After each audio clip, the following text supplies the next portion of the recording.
এটাটো হাইকোৰ্টৰ যিটো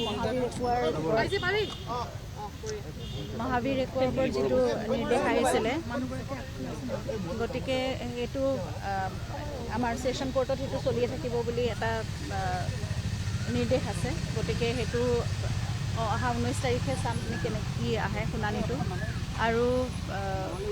আৰু এটা ভাল কথা হ'ল যে যিবোৰ তথ্য তেওঁলোকে ছিংগাপুৰৰ পৰা অনাৰ কথাটো ডিফেন্স লয়াৰে খুব বেছি জোৰ দি আছিলে, সেই কথাটো আজি নাকচ কৰিছে।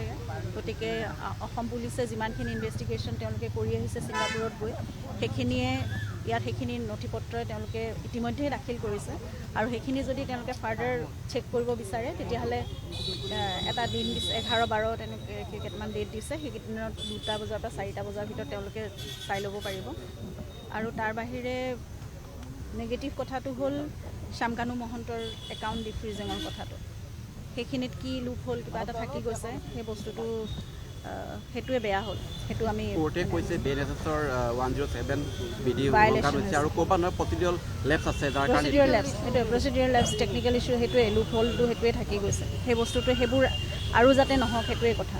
আৰু 19 তাৰিখে চাৰ্জ হিয়াৰিং হ'ব বুলি কথাটো আজি গম পাইছোঁ, যিহেতু আমাৰ প্ৰজিকিউশ্যনে সেয়া ষ্টাৰ্ট কৰিব লাগে। কিন্তু এটা কথা দেখা গৈছে যে আজি বহুদিনৰ পৰা ডিফেন্স লয়াৰে সেই বস্তুটো বাৰে বাৰে তেওঁলোকে ডিলেয়িং প্ৰচেছ এটা ইণ্টেনশ্যনেলি কৰিবলৈ চেষ্টা কৰি আছে। কিন্তু আমাৰ প্ৰজিকিউশ্যন ৰেডি আছে চাৰ্জ হিয়াৰিঙৰ কাৰণে। 19 তাৰিখৰ পৰা হওক, তেতিয়া সোনকালে মানে অলপ ক্ষিপ্ৰতৰ হ'ব চাৰ্জ হিয়াৰিং হ'লে। তাৰপিছত তেতিয়া মানে কেছটো আগবাঢ়িব আৰু অলপ। সেইখিনি কথা মই নাজানো, সেইটো মোক একো জনোৱা নাই, মোক একো কৰা নাই। আপুনি কি আশা কৰিছে, কিমান দিনৰ ভিতৰত হ'বগৈ পাৰে? মই সেইটো নাজানো, মই এইবোৰ প্ৰচেছৰ কথাও মই নাজানো। যিহেতু মই জানো যে এইটো হাইকোৰ্টত এপিল কৰিব লাগে, আৰু এতিয়ালৈকে কৰা হৈছে নে নাই সেই ক্ষেত্ৰত আমাক জনোৱা হোৱা নাই। কিন্তু যিমান সোনকালে হয় সিমান সোনকালে ভাল।